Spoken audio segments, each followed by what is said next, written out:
تم کیا سمجھتے ہو گناہ کرنے والوں، خدا کے غضب کو چیلنج کرنے والوں، کیا سمجھتے ہو جن کی شکل قرآن کہہ رہا ہے کہ ہم نے سور اور بندر کی طرح کر دی تھی؟ وہ کون لوگ تھے؟ وہ پٹھان کے بچے تھے، وہ مغل کے بچے تھے، وہ شیخوں کے بچے تھے۔ کس کے بچے تھے؟ تو یہ پتا ہے کس کے بچے تھے؟ وہ مغل نہیں تھے، وہ پٹھان نہیں تھے، وہ شیخوں کے بچے نہیں تھے۔ جن کی صورتیں اللہ نے سور اور بندروں کی طرح کی وہ انبیاء کی اولاد میں سے تھے۔ اللہ قرآن اٹھا باضابطہ ان کا نسب پہلے بیان کیا۔ وہ بنی اسرائیل تھے، اور بنی اسرائیل کون ہے؟ اسرائیل حضرت یعقوب کا لقب ہے، اور بنی اسرائیل مطلب اولاد یعقوب، اولاد یعقوب، اللہ اکبر۔ اور اولاد یعقوب کا مطلب کیا؟ یہ بنی اسرائیل اور یعقوب علیہ السلام کا سلسلہ نسب کیا؟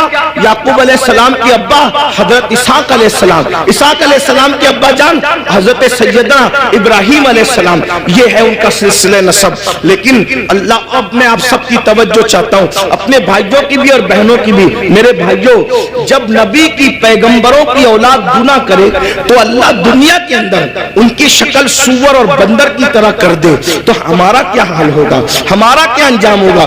آپ سوچتے ہیں لیکن اس دنیا میں تو کسی کی شکل سور اور بندر کی طرح نہیں ہوتی۔ میں نے کہا الحمدللہ بالکل نہیں ہوتی۔ اس کی وجہ یہ ہے کہ ان کو جو پیغمبر ملے تھے وہ اور تھے، اور ہمیں جو نبی ملا ہے وہ اور ہے۔ ہمارا نبی نبی الانبیاء ہے، ہمارے آقا سید الانبیاء ہے، ہمارے آقا محبوب خدا ہے۔ لیکن یاد رکھنا، اس کا یہ مطلب نہیں کہ محبوب کی خاطر اگر دنیا میں شکلیں نہیں بگڑ رہی ہے تو قبر میں بھی نہیں بگڑے گی، ایسا نہیں ہے۔ قبر میں شکلیں بگڑے گی۔ اللہ کے رسول علیہ السلام نے فرمایا، ہم نے شب معراج، آقا فرماتے ہم نے شب معراج جب جہنم کا مشاہدہ کیا تو ہم نے دیکھا کہ کچھ لوگوں کی شکل کتے کی طرح ہے، کچھ لوگوں کی شکل خنزیر کی طرح ہے، کچھ لوگوں کی شکل بندر کی طرح ہے۔ حضور فرماتے ہم نے شب معراج دیکھا، اللہ اکبر، اللہ سے ڈرتے کیوں نہیں، اللہ سے خوف کرتے کیوں نہیں؟ آئیے میں آپ کو بتاؤں، اللہ اکبر، آقا کریم رؤوف الرحیم صلی اللہ علیہ وآلہ وسلم ارشاد فرماتے ہیں کہ معراج کی شب ہم نے ایک منظر دیکھا۔ آقا فرماتے جنت کی سیر کی آقا نے اور جہنم کا مشاہدہ کیا۔ دیکھو یہ باتیں ہمیں نہیں پتا ہے، جس دن پتا چل جائے گی اس دن ہمیں احساس ہوگا، اور ہمیں یقین ہے ہماری قوم کو جب کوئی بات پتا چلتی ہے تو وہ اس پر عمل کرتے ہیں، کیونکہ اس پر قرآن کی نص موجود ہے، وَذَكِّرْ فَإِنَّ الذِّكْرَىٰ تَنفَعُ الْمُؤْمِنِينَ، کہ مومنوں کو نصیحت کرو کہ نصیحت مومنوں کو فائدہ دیتی ہے۔ یہ اتنے نوجوان داڑھی کیوں رکھ رہے ہیں؟ یہ کسی نہ کسی خطیب کی گفتگو کا اثر ہے۔ بہت سارے جوان نماز کیوں پڑھ رہے ہیں؟ اللہ اکبر، بہت سارے علاقوں میں ہم لوگ گئے نہیں، بہت سارے دوسرے خطبہ نہیں گئے، لیکن کسی نے کہا ہمارے امام صاحب نے نماز پہ تقریر کی ہم نمازی بن گئے، داڑھی پہ تقریر کی ہم داڑھی رکھیں، تو پتا چلا یہ جلسے بالکل بھی لایانی نہیں ہے، غیر ضروری نہیں ہے۔ مومنین کو نصیحت فائدہ دیتی ہے، بس ناصح کی نیت صحیح ہونی چاہیے، اور سننے والوں کو بھی صحیح طور پر سننے کا شوق ہونا چاہیے۔ اب آئیے ذرا تھوڑا سا دل کے کانوں سے سن لے۔ آپ نے گزشتہ مہینے کے اخیر میں معراج مصطفیٰ تو سنا ہوگا، لیکن معراج کا ایک حصہ ذرا ہم سے بھی سن لے۔ اللہ اکبر، آقا کریم صلی اللہ علیہ وآلہ وسلم ارشاد فرماتے ہیں کہ معراج کی شب ہم نے کیا دیکھا؟ اللہ اکبر، جب جہنم کا مشاہدہ کیا۔ مشاہدے اور سیر میں فرق ہے، جنت کی سیر کی ہے، جہنم کا مشاہدہ کیا ہے۔ اللہ اکبر، تو فرماتے ہیں خون کا دریا تھا، پیپ کا دریا تھا، اور اس میں ایک بندہ تیر رہا تھا۔ خون اور پیپ کے کھولتے ہوئے دریا کے اندر کوئی تیر رہا ہو، تھوڑا توجہ کیجئے گا میرے پیارے آقا علیہ الصلوۃ والتسلیم کے پیارے دیوانوں، ذرا غور کیجئے گا۔ اگر اپنے آپ سے محبت ہے اور اپنے نبی کی باتوں پر یقین ہے تو یہ باتیں میری نہیں ہے، پھرتی ہے. یہ باتیں مصطفیٰ جان رحمت صلی اللہ علیہ وسلم کی ہے. ذرا غور کرو. ماں اور بہنوں کی بھی توجہ چاہتا ہوں. یاد رکھنا کسی کی بھی بات میں شک کرو گے تو کوئی نقصان نہیں ہوگا، لیکن اپنے نبی کی بات میں شک کرو گے تو ایمان بھی ہاتھ سے جا سکتا ہے. یہ تمہارے اور میرے نبی نے فرمایا. شب معراج جہنم کا مشاہدہ ہو رہا ہے، خون کا دریا ہے، پیپ کا دریا ہے، اور وہ کھولتا کھولتا خون ہے، کھولتا کھولتا پیپ ہے. اس میں ایک بندہ ڈبکیاں لے رہا ہے، ایک بندہ تیر رہا ہے. جیسے ہی وہ منہ باہر نکالتا ہے، جیسے ہی وہ سر باہر نکالتا ہے، اس کے منہ میں پتھر ڈالے جاتے ہیں. جہنم کی آگ کے بنے ہوئے پتھر اس کے منہ میں ڈالے جاتے ہیں اور اس کا منہ پھر اسی دریا میں ڈوب جاتا ہے. اس پر یہ عذاب ہو رہا تھا. رحمت للعالمین سے دیکھا نہ گیا.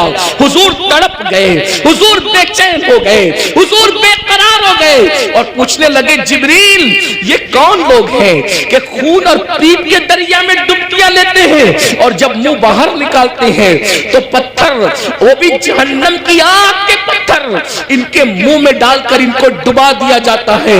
یہ دردناک عذاب کیوں ہو رہا ہے؟ تو جبریل امین نے عرض کیا یا رسول اللہ یہ آپ کی امت کے وہ لوگ ہیں جو دنیا میں سود کھایا کرتے تھے، یہ سود کا کاروبار کیا کرتے تھے، یہ سود کا دھندا کیا کرتے تھے. میں آپ سے پوچھنا چاہتا ہوں دنیا ہی سب کچھ ہے؟ بولو اگر کسی سچے مسلمان کو یہ پتا چلے کہ سود کھانے کا انجام کیا ہے، وہ پیپ کا دریا، وہ خون کا دریا. اور خون کا دریا کیوں ہے؟ میں نے غور کیا کہ سود خوروں کے لیے پیپ اور خون کا دریا کیوں ہے. تو بہت سوچنے کے بعد مجھے یہ سمجھ میں آیا کہ سود خور لوگ قوم کا خون چوستے ہیں، قوم کا خون چوستے ہیں، ان کی غربت کا فائدہ اٹھاتے ہیں، ان کی مجبوریوں کا فائدہ اٹھاتے ہیں. اس لیے دیکھو قدرت نے ان کو خون اور پیپ کے دریا کی سزا دی ہے. اب میں آپ سے پوچھنا چاہتا ہوں اے سود کا دھندا کر کے، اے بیاج کا دھندا کر کے، اے انٹرسٹ کا دھندا کر کے مالدار بننے والوں ذرا غور کیجئے. کتنا بھی مال کما لو گے، تھوڑا دھیان دینا میری بات پر، کتنا بھی بڑا محل ہو، تاج محل کی طرح بھی محل بنا لو، جب آخری میں ڈاکٹر کہے گا نا کہ یہ بہت بیمار ہے، اس کے بچنے کی امید نہیں ہے، تو آپ کے بچے، ہمارے بچے کیا کریں گے؟ آپ ہو یا ہم ہو، کوئی ہو، بولو بچے کیا کریں گے؟ اٹھا کے سیدھا ہاسپٹل میں داخل کر دیں گے. بتاؤ جس مال کو اللہ کی نافرمانی کر کے کمایا تھا، کروڑوں روپے کا محل بنایا تھا حرام مال سے یا حلال سے بھی بنایا تھا، لیکن آخری سانسیں کہاں لے رہے ہو؟ آخری سانسیں کہاں لے رہے ہو؟ ہاسپٹل کی چار دیواری میں. یہی ہے نا تمہاری دنیا. جس دنیا کی خاطر اللہ کو ناراض کیا، جس دنیا کی خاطر خدا کو ناراض کیا، آخری اینڈ کیا ہے؟ آخری انجام کیا ہے؟ دنیا کے 80% لوگ ہاسپٹل میں آخری سانس لیتے ہیں اور اکثر لوگ تو آئی سی یو میں آخری سانس لیتے ہیں. ہائے ہائے، قدرت کا امتحان تو دیکھو، قدرت کی سزا تو دیکھو. یاد رکھنا بہت کم وہ خوش نصیب ہے جو اللہ اکبر سجدوں میں جاتے ہیں، خدا کے حرم میں جاتے ہیں، تلاوت کرتے کرتے جاتے ہیں. 80% لوگ دوا خانوں کی چار دیواریوں میں آخری سانس لیتے ہیں. اللہ اکبر. میں اس پہ کوئی فتویٰ نہیں لگا رہا ہوں، میں مفتی بھی نہیں ہوں، لیکن اتنا ضرور کہوں گا ذرا غور تو کرو. کروڑوں کی بلڈنگ پڑی ہوئی ہے اور آپ کرائے کے دواخانے کے اندر آخری سانس لے رہے ہو. پلنگ ہے، ہاں ہاں، کپڑوں پہ غرور کر کے خدا کو بھولنے والوں، یہ خدا کا امتحان دیکھو، اللہ کی آزمائش دیکھو، خدا کا امتحان دیکھو. ان عذاب ربک لواقع. ارے فرعون جس امتحان سے گزرا اس امتحان سے تم بھی گزارے جاؤ گے. خدا کے غضب کو چیلنج کرنے والوں اپنے کپڑوں پہ اتراتے تھے، پہنانے والے خدا پہ ناز نہیں تھا، کپڑوں پہ گھمنڈ تھا نا، کپڑوں پہ غرور تھا نا. کیا ہوتا ہے؟ 50,000 کا میرا ڈریس ہے، 25,000 کے اچھے کپڑے پہنو، اسلام منع نہیں کرتا، لیکن آخری میں کیا ہے؟ سارے اچھے کپڑے اتار کے گھر رکھ دیے گئے اور ہاسپٹل کے کپڑے تمہیں پہنائے گئے. یہ مرنے سے پہلے خدا کا امتحان ہے. کس دنیا سے منہ لگا رہے ہو؟ کس دنیا سے دل لگا رہے ہو؟ کس دنیا کے چکر میں اللہ کو بھولے ہو؟ کس دنیا کے چکر میں شریعت کو پیٹ کے پیچھے ڈالے ہو؟ کس دنیا کے چکر میں دین کو پیٹ کے پیچھے ڈالے ہو؟ مسلمانوں اگر تمہیں یہ علم ہو جائے کہ دنیا کی اوقات کیا ہے، ہے تو تم کبھی دنیا کو منہ نہ لگاؤ، دنیا سے دل نہ لگاؤ۔ اللہ کے رسول علیہ السلام نے ایک مرتبہ دریا کے اندر اپنی انگلی ڈبوئی اور دریا میں انگلی ڈبو کر کے باہر نکالا، اور باہر نکال کر کے فرمایا یہ میری انگلی میں جتنا پانی آیا وہ دنیا ہے، اور یہ جو سارا پانی ہے وہ آخرت ہے۔ اب بتائیں قطرے کو لے کر کے سمندر کو چھوڑنے والے نادانوں، دراصل علم نہیں ہے، اگر ہمیں علم ہوتا تو پتا چلتا وَالْآخِرَةُ خَيْرٌ وَأَبْقَىٰ، آخرت بہتر بھی ہے، آخرت باقی رہنے والی بھی ہے، دنیا باقی رہنے والی ہے ہی نہیں۔ اور دنیا تو کہتے اسے ہے جو ادنا کی بھی تصغیر ہے، جو ادنا سے بھی گری ہوئی کو دنیا کہتے ہیں۔ ادنا کا مطلب سمجھتے ہیں نا، ادنا کا مطلب چھوٹا، اور دنیا اور اس سے بھی گری ہوئی، جس کا نام ہی دنیا ہو حقیر۔ لیکن یہ پتا ہم سمجھتے دنیا کوئی بڑی چیز ہے، ارے نادان دنیا کہتے ہی حقیر کو ہے، ایسی حقیر کہ اس سے زیادہ کوئی حقیر نہ ہو، جیسے بہترین، افضل درجات بڑھتے ہیں نا، جب تفضیل کے ساتھ بات ہوتی ہے تو پھر درجات بڑھتے ہیں، ایسے ہی جب تصغیر کے ساتھ بات ہوتی ہے تو پھر درجات گھٹتے ہیں نا۔ تو دنیا تصغیر ہے، کیا یہ اتنی حقیر ہے کہ اس سے بڑھ کر کوئی حقیر نہیں، لیکن ہمارے پاس یہ بھی علم نہیں ہے، دنیا بھی کہتے ہیں اور اس پر قربان بھی ہوتے ہیں، پتہ ہی نہیں ہے کہ حقیر پہ قربان نہیں ہوا جاتا۔ ارے جب فقیر پہ قربان نہیں ہوتے تو حقیر پہ کیسے قربان ہوتے ہیں؟ اگر قربان ہونا ہے تو اس پر قربان ہو جاؤ جس نے دنیا بھی پیدا کیا، آخرت بھی پیدا کیا۔ یزید دنیا پہ قربان ہوا، ختم کر دیا گیا، حسین دین پہ قربان ہوئے، آج حسین پاک کا ذکر بھی باقی ہے، ان کی نسل بھی باقی ہے۔ نعرہ تکبیر، دنیا کی خاطر، یا رسول اللہ، دنیا کی خاطر، یا رسول اللہ، یا علی، یا علی زندہ باد، دنیا کی خاطر ماشاءاللہ، اس نے دین کو پیٹ کے پیچھے ڈالا، اس کی نسل بھی مٹی، اس کی قبر بھی مٹی، اس کا دربار بھی مٹا، اس کا نام بھی مٹا۔ یہ تو ہم حسینیوں کا احسان ہے کہ بطور مذمت اس کا نام لے لیتے ہیں تو کہیں کہیں وہ یاد آ جاتا ہے۔ اگر ہم بطور مذمت جیسے شیطان کا نام آتا ہے اعوذ باللہ من الشیطان الرجیم کے طور پہ، اللہ اکبر، اگر اس طریقے سے اس لانتی کا نام نہ لیں تو کبھی لوگ اس کو یاد بھی نہ کریں۔ یہ تو ہم حسینیوں کا احسان ہے کہ مذمت کے اعتبار سے کہیں نہ کہیں وہ یاد آتا ہے۔ یہ ہے دنیا، اب اسی دنیا میں غرق ہو رہے ہو، اسی دنیا میں ڈوب رہے ہو۔ تو آقا ارشاد فرماتے ہیں ہم اور آگے بڑھے، توجہ فرمائے، آپ توجہ تو بہت اچھی کر رہے ہیں ماشاءاللہ، لیکن مزید غور کریں۔ آقا فرماتے ہیں ہم اور آگے بڑھے تو ہم نے کیا دیکھا، کچھ مرد اور عورتیں ہیں جن کی چمڑیاں آگ کی کینچی سے کاٹی جا رہی ہے۔ بس میں بات طویل نہیں کروں گا اور ختم بھی کر دوں گا وقت پہ، کیونکہ ہم 1 گھنٹہ لیٹ چل رہے ہیں اور مجھے دوسرے پروگرام کی طرف، رات کے پروگرام کی طرف جانا بھی ہے۔ لیکن غور سے سن لیں، معراج کا یہ بھی حصہ ہے۔ فرمایا کیونکہ معراج میں حضور اللہ فرماتا ہے لِنُرِيَهُ مِنْ آیَاتِنَا، ہم نے ان کو اس لیے سیر کرائی مسجد حرام سے مسجد اقصی تک تاکہ ہم ان کو اپنی نشانیاں دکھائیں۔ یہ نبی کا دیکھنا ہے، نبی کا دیکھنا ہے۔ جہنم میں لوگ بعد میں جائیں گے، نبی پہلے دیکھ رہے ہیں۔ جہنم میں لوگ بعد میں جائیں گے، نبی پاک پہلے دیکھ رہے ہیں۔ توجہ کریں، یہ نبی کا دیکھنا ہے، یہ نبی کے دیکھنے کی شان ہے۔ پھر بھی کچھ لوگ کہتے ہیں کہ نبی کو غیب کی خبر نہیں۔ میں نے کہا نادان، اگر یہ غیب نہیں ہے تو پھر غیب کسے کہتے ہیں؟ حضور دیکھ رہے ہیں، جہنم میں جانے سے پہلے جہنمیوں کو اللہ دکھا رہا ہے۔ فرماتے ہیں ہم نے دیکھا کہ جہنم کے اندر کچھ لوگوں کی چمڑیاں آگ کی کینچی سے کاٹی جا رہی، آگ کی کینچی سے، اور وہ چیخ پکار رہے ہیں اور ان کی چیخ سنی نہیں جاتی۔ کیسے سنی جا سکتی تھی؟ رحمت للعالمین ہے۔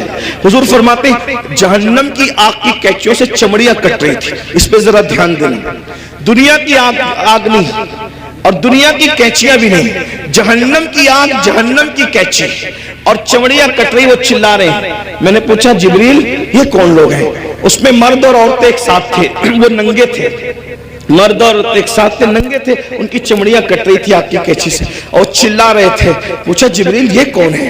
جبریل امین نے اس کی یا رسول اللہ صلی اللہ علیہ وآلہ وسلم یہ آپ کی امت کے وہ لڑکے اور لڑکیاں ہیں, وہ مرد اور عورتیں ہیں جو سج دھج کر گھروں سے اس لیے نکلتے تھے, لڑکے اس لیے سج کے نکلتے تھے کہ ان کو لڑکیاں دیکھیں, اور لڑکیاں اس لیے سج دھج کے نکلتی تھی کہ ان کو لڑکے دیکھیں, اور ایک دوسرے کے فتنے میں بدکاری میں مبتلا ہو جائیں تو یہ ان کو آگ کی قینچی سے آج کاٹا جا رہا ہے.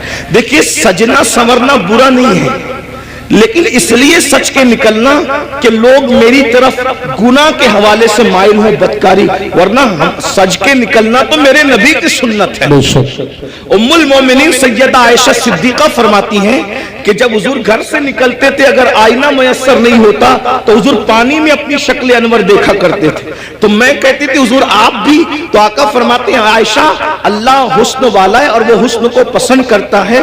اگر کوئی بندہ گھر سے سج سنور کر زینت کے ساتھ نکلتا ہے تو جس کے پاس جاتا ہے اس کی بھی اور جو جاتا ہے اس کی بھی اللہ دونوں کی مغفرت فرما دیتا ہے. ہمارے یہاں تو نماز کے لیے بھی سج سنور کر مسجد جانے کا حکم ہے, لیکن افسوس اس بات پر ہے سجنے پر اسلام اعتراض نہیں کرتا, سنورنے پر اسلام اعتراض نہیں کرتا, زینت کرنے پر اسلام اعتراض نہیں کرتا. اسلام یہ کہتا ہے کہ اچھی نیت کے ساتھ زینت کرو.